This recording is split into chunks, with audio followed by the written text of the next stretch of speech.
On va présenter aujourd'hui comment améliorer la satisfaction de vos clients grâce aux essais Alteas en cette date du 28 juin. L'idée étant de savoir comment construire la robustesse de vos produits, principalement en début de son cycle de vie. Aujourd'hui, on va, dans un premier temps, présenter donc les sociétés, à la fois MB Electronics, Espec Qualmark, mais aussi évidemment Air Liquide. Ensuite, on présentera la technologie, de manière à pouvoir, pardon.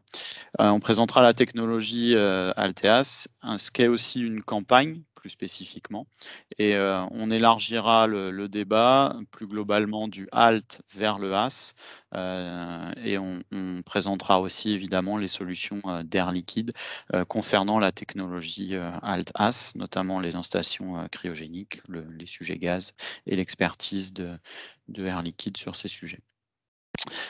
On va présenter les entreprises, les parties prenantes. Donc, de mon côté, je vais vous présenter MB Electronics. Donc, c'est une société qui a été créée en 1972, qui est spécialisée dans le commerce, dans le négoce de matériel B2B de haute technologie. Donc, c'est de la distribution de produits test et mesure, d'équipements de test et mesure, mais aussi à la fois des solutions innovantes et du service, service de maintien en condition opérationnelle, mais aussi de laboratoires de prestations, notamment avec du Alteas, dont on va parler aujourd'hui, mais aussi de l'analyse de défaillance avec la microscopie acoustique. Pour donner quelques idées de la taille de la structure, MB Electronics, c'est aujourd'hui 63 collaborateurs avec 2 sites, un à Buc en région parisienne et un à Grenoble. L'année dernière, avec le Covid, environ 20 millions d'euros de chiffre d'affaires pour au total un peu moins de 1600 commandes, 1600 interventions sur site ou chez les clients, pour aussi un certain nombre de contrats de maintenance, ma foi. MB Electronics intervient sur différents marchés, que ce soit dans l'aérospace, l'industrie, mais aussi beaucoup dans le semi-conducteur ou l'automobile. Vous avez à droite le top 15 des clients 2020 par ordre alphabétique, ma foi, pour vous donner un ordre d'idée des entreprises avec lesquelles on collabore. Pour parler quelques minutes des partenaires et des métiers d'MB Electronics, on intervient sur plusieurs domaines d'activité, la conversion d'énergie, l'instrumentation et le test électrique, la métrologie, mais aussi la partie avionique, semi-conducteur. De mon côté, je suis en charge de la partie simulation environnementale avec 3 partenaires principaux que sont la société Espec Qualmark et la société Estec. Vous retrouvez ici la liste de l'ensemble des partenaires avec lesquels on travaille. Ce sont des partenariats extrêmement structurés, puisque pour la plupart, nous sommes le distributeur exclusif sur le territoire français. Plus globalement et plus spécifiquement sur le HALT-HAS, notre valeur ajoutée, c'est notre laboratoire d'essai, puisque avec 2 machines au sein des locaux de Buc, nous sommes capables de faire des essais, de concevoir aussi, de travailler avec les clients sur du transfert de compétences ou de la réalisation d'outillage. Avec notre équipe MB Service, nous gérons l'installation et la mise en service des équipements que nous commercialisons. On fait la recette et on accompagne évidemment le client et les équipements dans leur cycle de vie à travers de la maintenance préventive, de la vérification, de l'entretien d'une manière générale, voire du maintien en condition opérationnelle. Ça peut être aussi à travers de la mise à niveau et aussi du conseil pour la mise en place des infrastructures d'azote, notamment en collaboration évidemment avec Air Liquide. On va parler un petit peu de la partie Qualmark des specs, puisque Qualmark appartient aujourd'hui à Espec North America. Donc la partie Qualmark a été intégrée au groupe Espec North America en 2018. C'est une structure qui fait à peu près 60 millions d'euros de chiffre d'affaires pour 210 employés, basée principalement à Denver, au Colorado, aux États-Unis. Ils sont vraiment spécialisés sur les systèmes d'essais aggravés, donc conception, fabrication d'essais en température et en vibration. Et en France, c'est environ maintenant 80 machines installées sur le territoire national.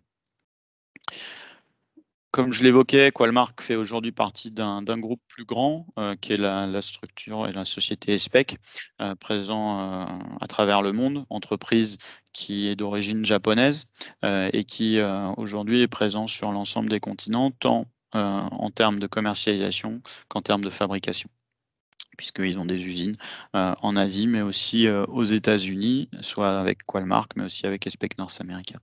Au total, c'est une entreprise qui totalise donc 1500 salariés pour un peu plus de 400 millions d'euros de chiffre d'affaires. Leurs domaines d'activité sont relativement larges dans le domaine industriel, que ce soit l'automobile, l'avionique, l'aérospace défense, et plus spécifiquement l'électronique et l'énergie. La technologie Alteas a été adoptée dans différents domaines. On évoquait les principaux précédemment. On peut noter aussi quelques standards spécifiques à chacun des domaines, avec certains donneurs d'ordre, comme General Motors, comme Dell ou comme Airbus, qui ont formalisé à travers des standards écrits la méthodologie Alteas. Donc en termes d'application, évidemment, on va retrouver, que ce soit dans l'électronique grand public ou l'automobile ou l'aéronautique, déjà des choses bien structurées et bien connues et maîtrisées, et du coup standardisées. Quelques noms, vous retrouverez ici quelques clients, tant au niveau mondial qu'au niveau plus local en France, qui sont déjà utilisateurs et qui ont fait confiance soit à MB Electronics, soit à Qualmark pour ces essais Alt-As.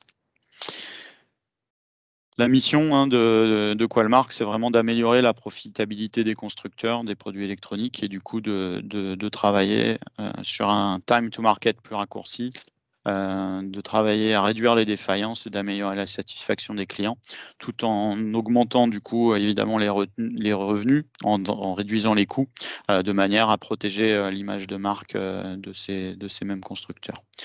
La gamme de produits va de simples vibrations avec l'OVTT, avec des systèmes combinés avec la série T, qui est déclinée sur plusieurs volumes. Et puis, sur la partie AS ou ASA, des solutions plus spécifiques avec plusieurs étages qui permettent de passer plus de volume de produits en même temps. Je vais laisser la parole maintenant à Christian, qui va vous présenter Air Liquide, ma foi.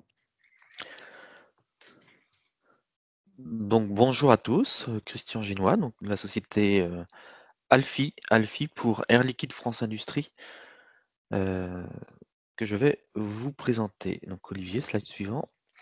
Donc Air Liquide, en gros, un des leaders mondiaux de production des gaz industriels et médicaux dans le monde, un peu plus de 64 000 personnes dans le monde, dans 78 pays.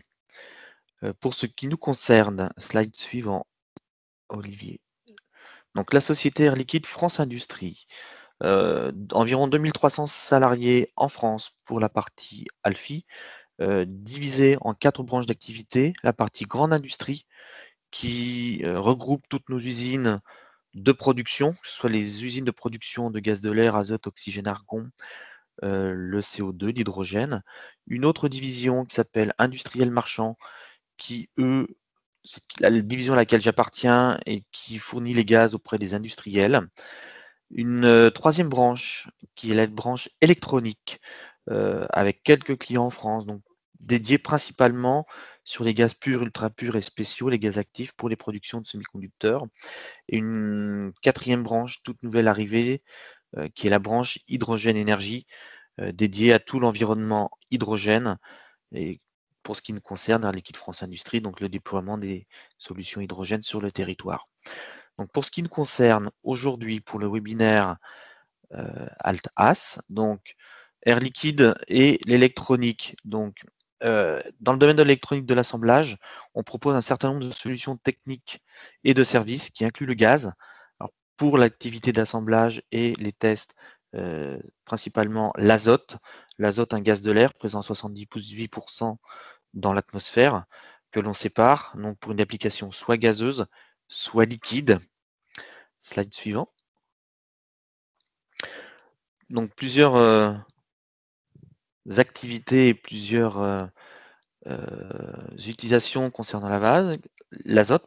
Première utilisation Donc c'est l'assemblage sous azote utilisé sur les brasages à la vague, soit des vagues classiques ou des vagues sélectifs, et de l'inertage en brasage dans les fours de réfusion.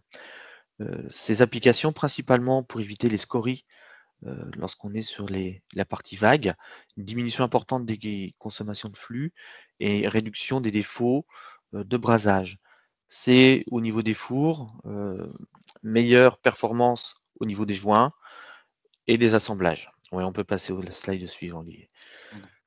Concernant la partie stockage sous azote, donc ce sont des armoires de stockage qui servent au stockage, à l'entreposage des composants après fabrication pour une protection contre l'humidité et l'oxygène, ainsi que les autres polluants que l'on pourrait trouver dans l'atmosphère. C'est une solution qui permet de stocker les composants, de les sécher à température ambiante. Slide suivant.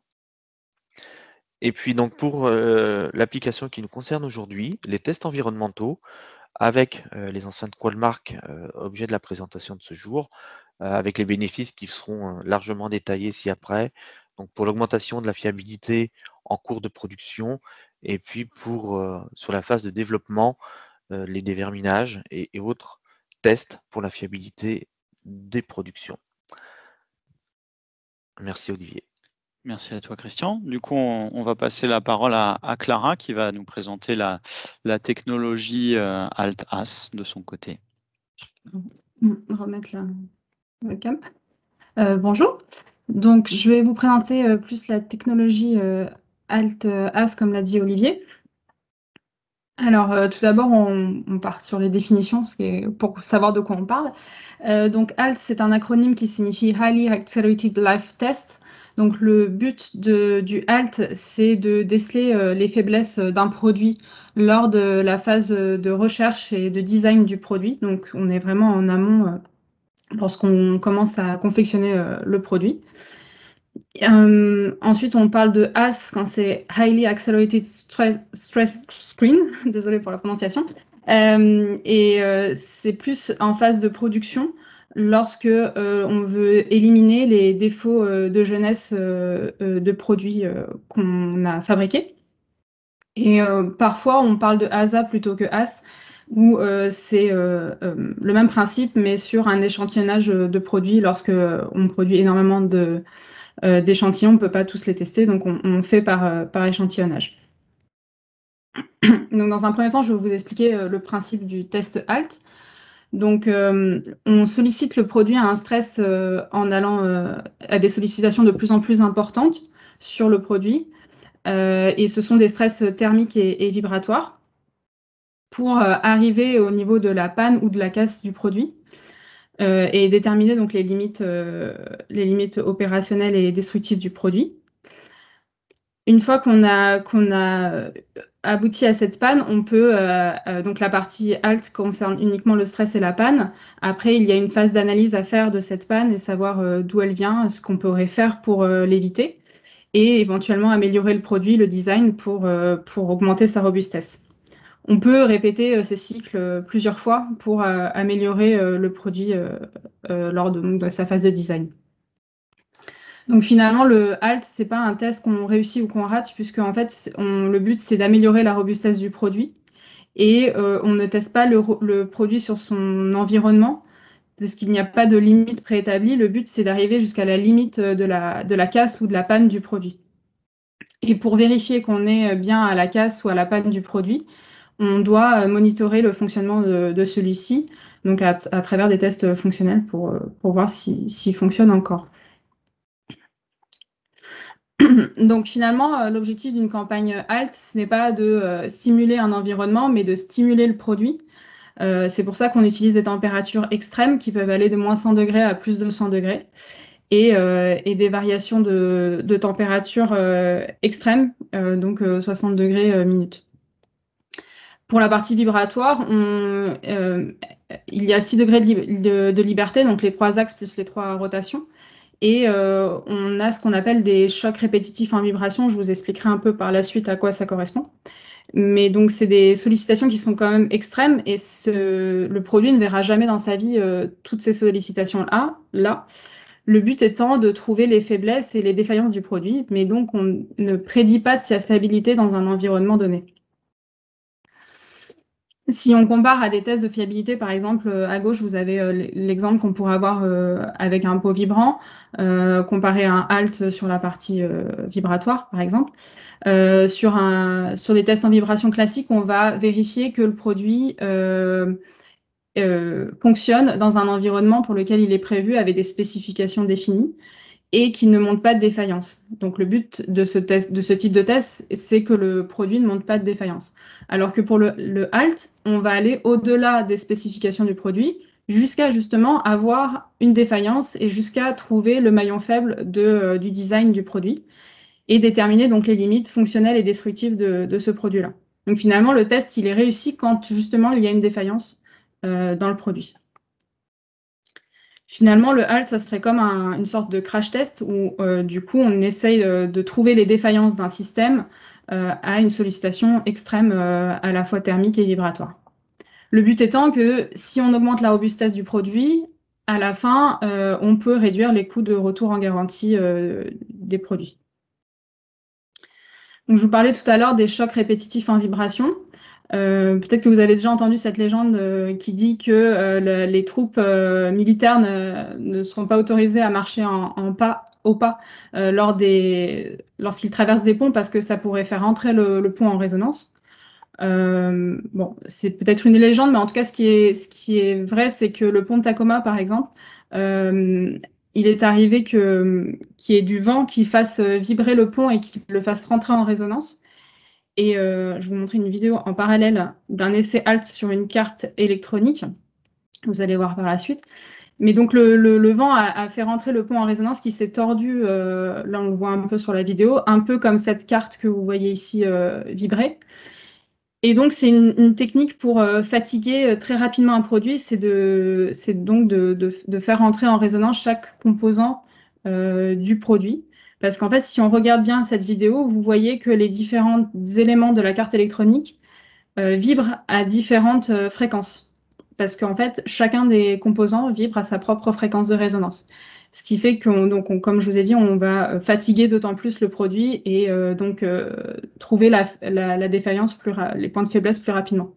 Là, on remarque que le condensateur ici, il commence à vibrer et même à se détacher de la carte. Vous allez le voir de toute façon à la fin de la vidéo, mais que c'est donc le maillon faible de cette carte électronique, puisque vous voyez, il décolle à la fin du test. Donc, ça permet d'avoir des pistes d'amélioration de la robustesse du produit, peut-être designer la carte électronique d'une façon différente pour éviter ce genre de soucis et améliorer du coup la robustesse du produit.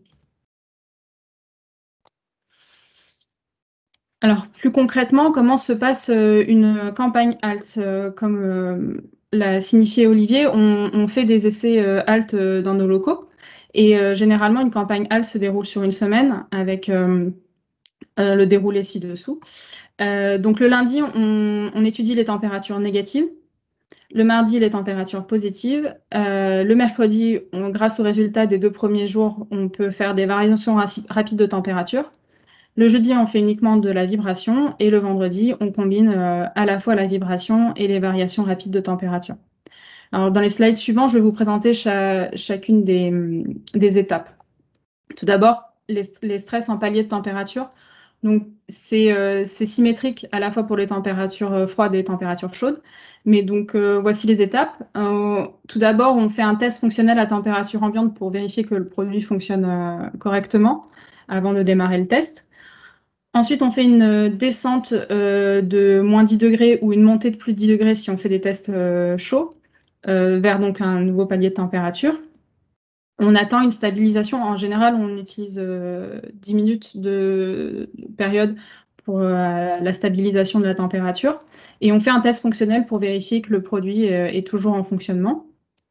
Et si c'est le cas, on peut continuer la descente ou la montée suivant si on est palier froid ou palier chaud, jusqu'à ce qu'on observe une défaillance. Et à ce moment-là, on revient au palier précédent pour voir si la défaillance disparaît. Et dans ce cas-là, ce serait une limite opérationnelle. Ou si la défaillance est définitive. Et dans ce cas-là, on aurait cassé le produit. Donc, ça serait la limite destructive du produit. Pour que ça soit plus clair, j'ai un graphe par la suite. Donc là, c'est comme je vous racontais, c'est un exemple pour les paliers froids. On fait donc le premier test à température ambiante, on descend en température de 10 degrés, le palier, on refait un test, etc. On descend jusqu'à moins 40 degrés ici. Là, quand on descend et qu'on fait le test fonctionnel, on se rend compte que le produit ne fonctionne plus. Donc, on revient au palier précédent. Et là, il fonctionne à nouveau. Donc, ça veut dire que le moins 40 degrés, c'était la limite basse opérationnelle du produit. Et ensuite, on peut continuer le test pour trouver la limite destructive. Et donc, on continue à descendre de 10 degrés en 10 degrés jusqu'à moins 80 degrés. Et là, quand on remonte après avoir descendu à moins 80 degrés, on voit que le test ne fonctionne plus, le produit ne fonctionne plus.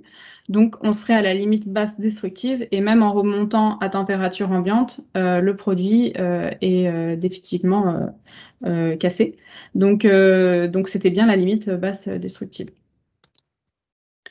Une fois qu'on a déterminé les deux limites haute et basse opérationnelle et destructive, on peut passer donc à la variation rapide de température. Le but, c'est d'avoir des variations les plus rapides possibles. En général, on fait du 60 degrés par minute ou à minima 45 degrés par minute. Le but étant de stresser le produit pour vérifier donc sa sensibilité au changement de température rapide sur une plage qu'on a établie précédemment grâce au test des 2 jours précédents. La plage de température est définie par les températures opérationnelles prouvées, donc de panne, pas de casse, auxquelles on enlève 10 degrés de marge et on fait donc 5 cycles de suite ou jusqu'à ce que le produit ait une défaillance. Là, je vous ai aussi fait un graphe. Donc, par exemple, ici, on retrouve la limite basse opérationnelle du graphe précédent à moins 40 degrés. On peut imaginer qu'on aurait trouvé une limite haute opérationnelle à plus 70 degrés avec le test chaud. Et donc, on se place à faire un cycle de moins 30 à plus 60 degrés. Le cycle correspondant à une descente en température, une stabilisation, la montée la plus rapide possible, la stabilisation et la descente jusqu'à...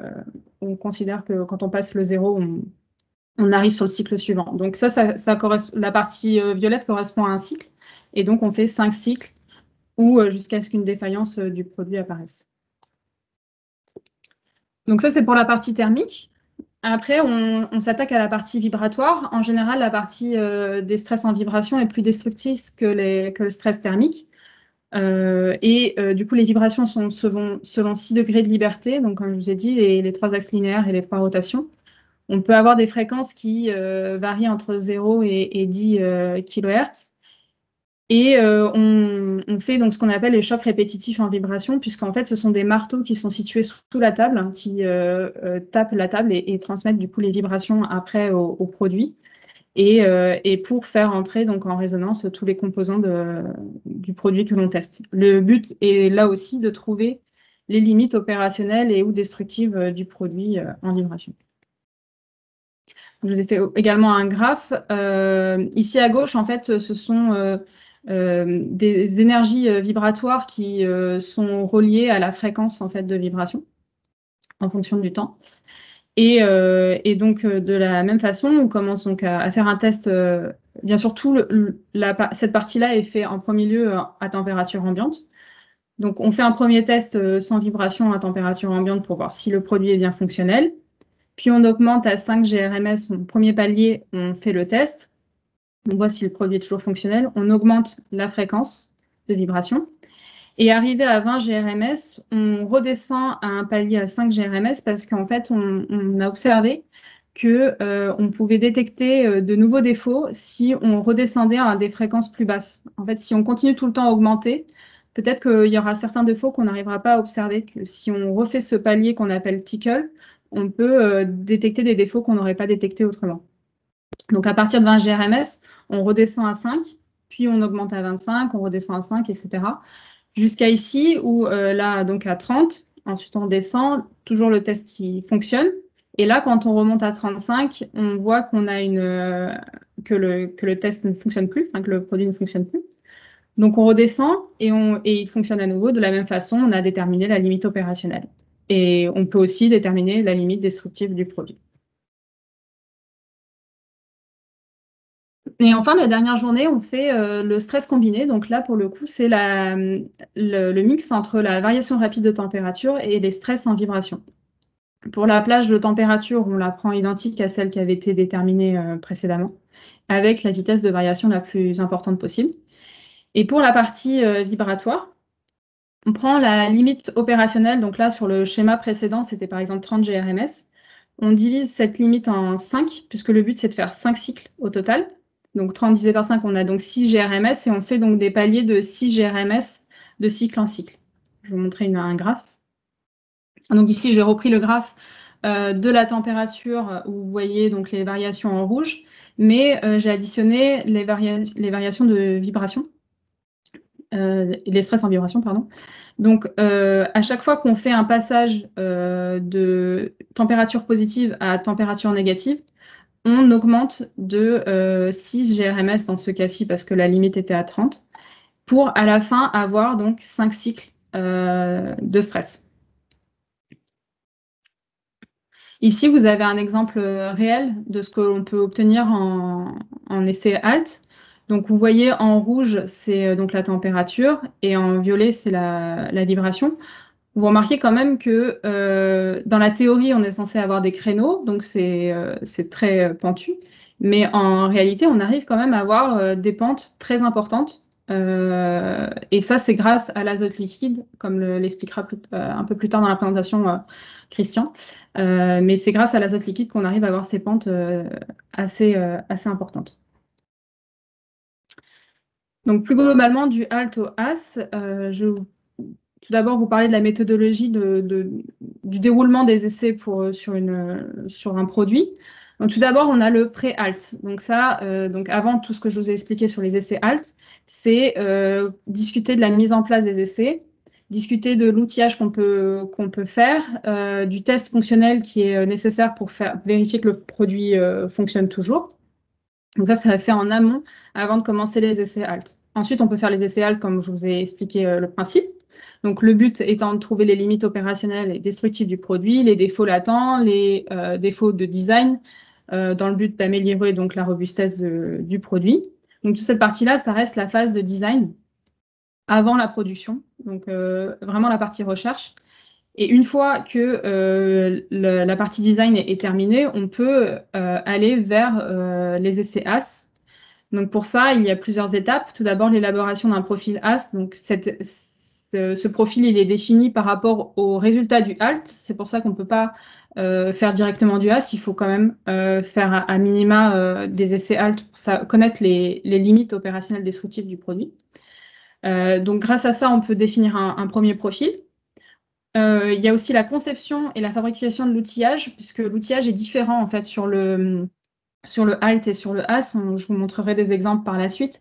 Mais donc, c'est important de faire un outillage spécifique pour le AS. Après, on fait un proof of screen. Donc, c'est une validation du profil et de l'outillage qu'on a déterminé donc en phase 3 et 4. Ça, c'est une étape un peu particulière, donc je vais la détailler juste après, parce que c'est un point qui est un peu particulier. Et une fois que tout ça est validé, on peut faire donc les essais AS ou ASA, suivant si vous voulez faire toute la production ou juste un échantillon. Où là, le but étant le verminage accéléré et la détection de dérives lors de la production des produits.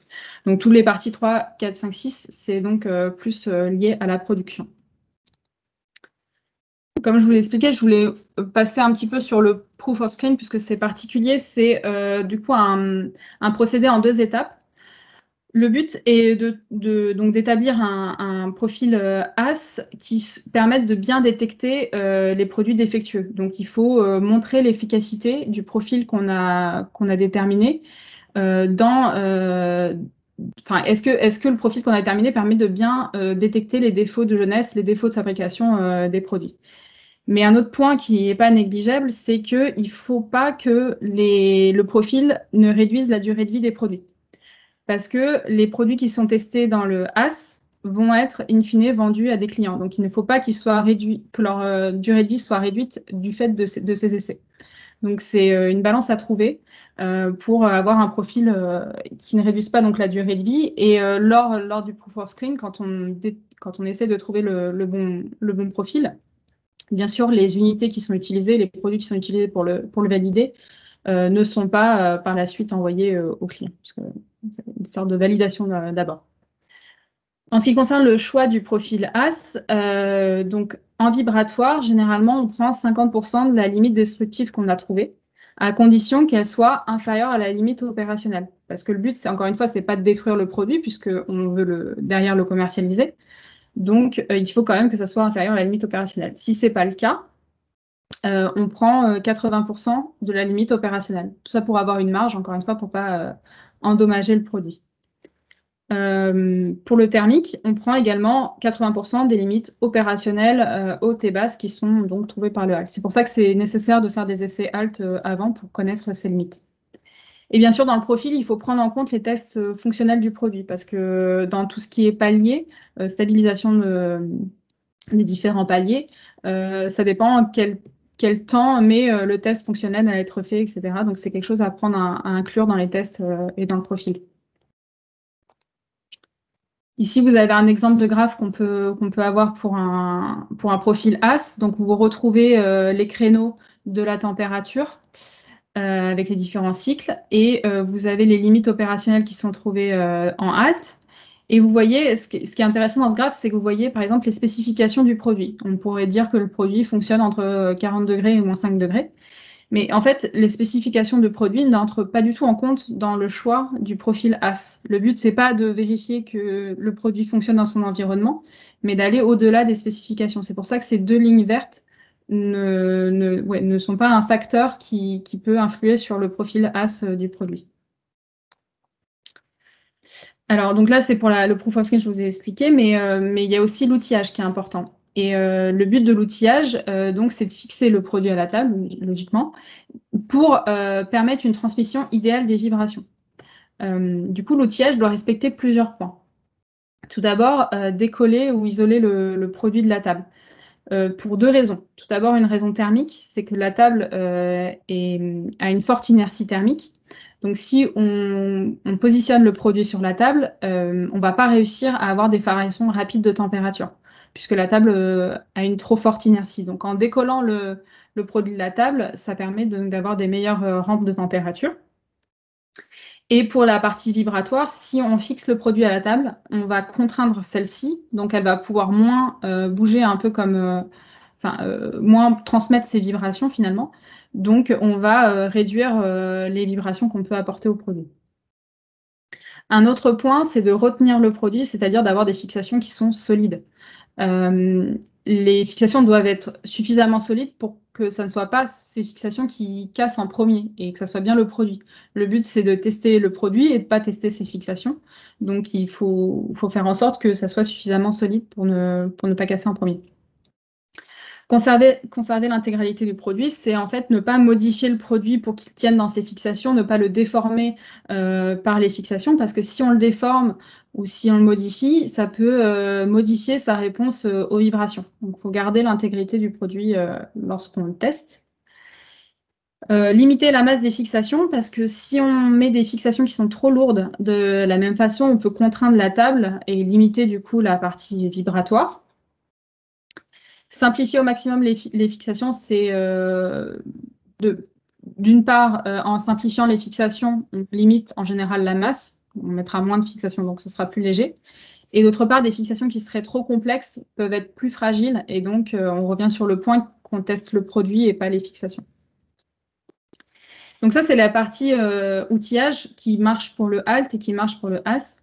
Mais lorsqu'on fait du AS, donc pour la phase de production, il y a deux autres points qui sont très importants dans l'outillage. Et c'est ne pas abîmer le produit, puisque encore une fois, le produit va être amené à être commercialisé, donc il ne faut pas l'abîmer lors des tests. Et deuxième point, il faut une mise en place rapide, parce que si on doit faire passer toute une production en test, il faut pouvoir les installer rapidement et les sortir rapidement des essais, et ainsi enchaîner et passer toute la production ou l'échantillonnage qu'on veut faire. Donc ici, je trouvais intéressant de mettre des photos des types d'outillages qu'on peut utiliser. Donc ça, c'est un outillage pour le halt. Vous voyez que c'est assez simple avec des barres. Vous voyez que le produit est décollé de la table, puisque du coup, il est posé sur ces barres, et donc très simple. Ensuite, quand on veut passer à un outillage AS, on peut faire un premier modèle 3D qui permet de voir les différentes dimensions, comment on pourrait ajuster pour faire en sorte que ça soit rapide à mettre en place, etc. Et une fois qu'on a fait le modèle 3D, on peut passer à la réalisation. Et là, vous voyez une photo donc de produits qui sont testés en AS. Il y en a 4 ici.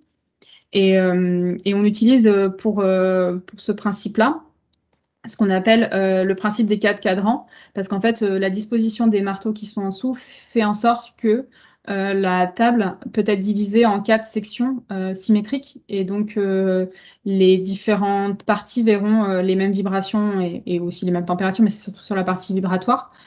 Et donc, du coup, on pourrait mettre 4 produits sur la table, ce qui permet de faire passer plus de produits, et donc de faire, puisque le but, c'est de passer donc toute la fabrication des produits. Alors aussi, comme je vous expliquais, parfois, on doit utiliser le produit dans son entièreté, mais il y a certaines parties du produit qu'on peut ne pas vouloir tester, ou alors qui sont nécessaires pour faire le test fonctionnel, mais qui n'ont pas non plus à être testées, et du coup, qui doivent être isolées tout en étant dans la chambre. Donc, il est possible d'isoler certaines parties du produit tout en restant dans la chambre. Ici, on voit qu'on a mis donc cette partie-là qui ne doit pas être testée, parce que probablement que le câble ici permet de faire le test fonctionnel. Et donc, du coup, on l'a isolé thermiquement en le mettant dans un sac ici, et on l'a isolé de façon vibratoire parce que vous voyez que cette barre-là, elle est reliée au châssis, donc ici, elle ne vibre pas. Ce qui permet donc d'isoler certaines parties du produit si besoin, pour tester vraiment ce qui vous intéresse. Une autre chose, c'est que, comme je vous ai dit, il faut faire des tests fonctionnels, donc vérifier que le test fonctionne. Ici, c'était un test pour vérifier que le tactile fonctionne sur cet écran.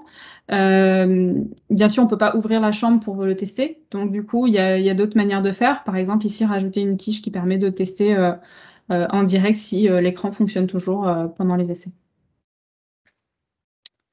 Ici, vous voyez des fixations AS. On les remarque qu'il y a les petites parties blanches comme ça qui permettent d'éviter d'abîmer le produit, qui sont vraiment là pour éviter de marquer le produit, et puis plus facile à mettre en place aussi, parce qu'encore une fois, il faut de la rapidité de mise en place. Et enfin, ici, vous avez encore des fixations AS pour des cartes électroniques qui, cette fois-ci, sont disposées à la verticale, là, ici. Et elles sont disposées à la verticale pour notamment le flux d'azote, parce que le but étant qu'elles voient les mêmes températures. Et donc, du coup, le flux d'azote permet de mieux circuler si on met les cartes à la verticale que si on les avait mis à l'horizontale. Et donc, c'est quelque chose aussi à prendre en compte lors de la conception de l'outillage. C'est est-ce que, du coup, tous les produits voient la même chose. Et donc, en parlant d'azote, je vais repasser la parole du coup à Christian de Air Liquide qui va nous expliquer la solution Air Liquide pour la technologie LTS. Donc, merci. Concernant la fourniture d'azote liquide, donc comme ça vous a été expliqué précédemment, vous avez pu voir les pentes de température, les niveaux de test en froid négatif auxquels les tests doivent être réalisés. Un point essentiel est important, c'est la pente de descente, pour pouvoir réaliser de manière brutale des descentes en température pour ce qui est de la partie froid négatif. Pourquoi utiliser de l'azote liquide? Donc, l'azote liquide, il va être utilisé un liquide cryogénique.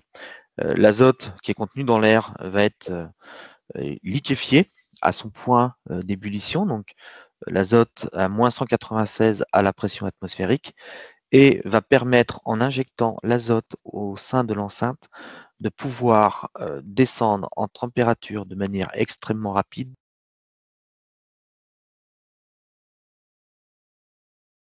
Conditions.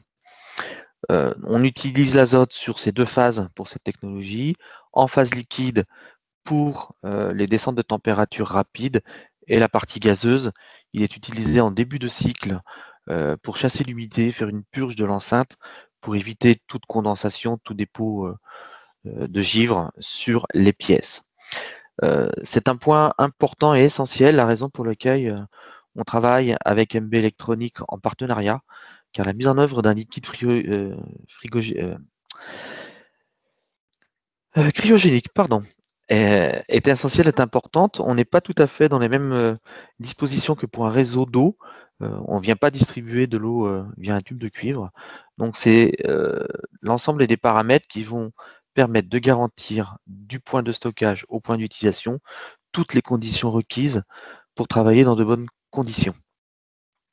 Le slide suivant, Olivier. Donc, en ce qui concerne avant la mise en service et à la mise en service, il y a un point important qui est la conception de l'installation de distribution d'azote liquide. L'installation, donc, elle doit permettre d'amener de l'azote du stockage au point d'utilisation, ce qu'on appelle, nous, de l'azote liquide franc. Donc, le garder à l'état liquide, éviter au maximum la présence de diphasique, la présence liquide-gaz, et quel que soit le nombre d'enceintes utilisées simultanément. On peut, dans un certain nombre de sites clients, avoir 1, 2, 3, jusqu'à 20, 30, 40 enceintes pour les tests aggravés, les tests Alt-AS. C'est vis-à-vis d'Air Liquide, accompagner le client lors de la mise en œuvre pour la solution qui est définie à partir du cahier des charges par rapport au test que vous souhaitez réaliser. Et c'est former les équipes à l'utilisation du gaz en toute sécurité. En termes de recommandations de sécurité, ce sont donc, on verra tout de suite après, les solutions d'évacuation des gaz. Donc il faut savoir que 1 litre d'azote liquide va générer 680 litres d'azote gazeux. Donc en plus d'amener l'azote au point d'utilisation dans les meilleures conditions, c'est aussi prévoir les évacuations et les évents pour que ce volume d'azote gazeux qui va être généré puisse être évacué dans les meilleures conditions et en toute sécurité. C'est s'assurer que la pièce dispose bien de toutes les ventilations appropriées et c'est vous accompagner dans la solution de détection d'anoxie. Effectivement, l'azote peut créer des zones de sous-oxygénation s'il se répand dans la pièce. Donc le but, c'est de vous accompagner pour designer l'installation et pour que vous puissiez travailler en toute sécurité. Le slide suivant, Olivier. Donc voilà un schéma représentatif d'une installation type. Vous avez à l'extérieur, sur une dalle source, un stockage d'azote liquide. On peut voir sur le côté en bas à gauche ce que l'on appelle les réchauffeurs atmosphériques qui vont nous permettre de réchauffer l'azote liquide pour le transformer en azote gazeux, cet azote gazeux qui sera utilisé pour les phases de purge en début de test. À partir du stockage, donc vous pouvez avoir sur la droite des tuyaux de grande dimension puisque ce sont des canalisations isolées sous vide qui vont venir distribuer l'azote liquide directement via des baïonnettes de raccordement sur l'enceinte Alt-AS. Le but, c'est de préserver tout le long de la ligne l'intégrité de celle-ci pour qu'on puisse limiter au maximum toutes les entrées de chaleur pour qu'on ait au point d'utilisation lorsqu'on ouvre la vanne de l'azote liquide, du liquide franc, le plus froid possible pour que vous puissiez réaliser les tests dans les meilleures conditions.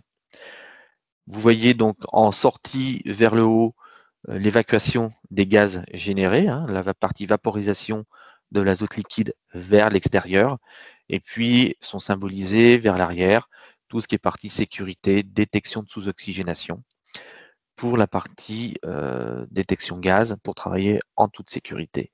Donc Air Liquide vous accompagne pour l'étude qui va jusque l'implantation du stockage à l'extérieur, dans le respect des règles de sécurité, avec les conditions économiques les meilleures qu'on puisse trouver avec le meilleur compromis pour l'installation du stockage, jusqu'à la distribution, pour que vous n'ayez plus qu'à vous concentrer sur l'exploitation, l'utilisation de vos enceintes et que vous ayez les meilleures performances attendues en termes de test.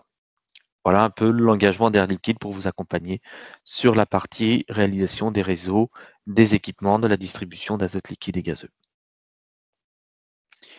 Merci Christian. Du coup, effectivement, on a pu voir ensemble à quel point l'azote était crucial dans la réussite de ces essais.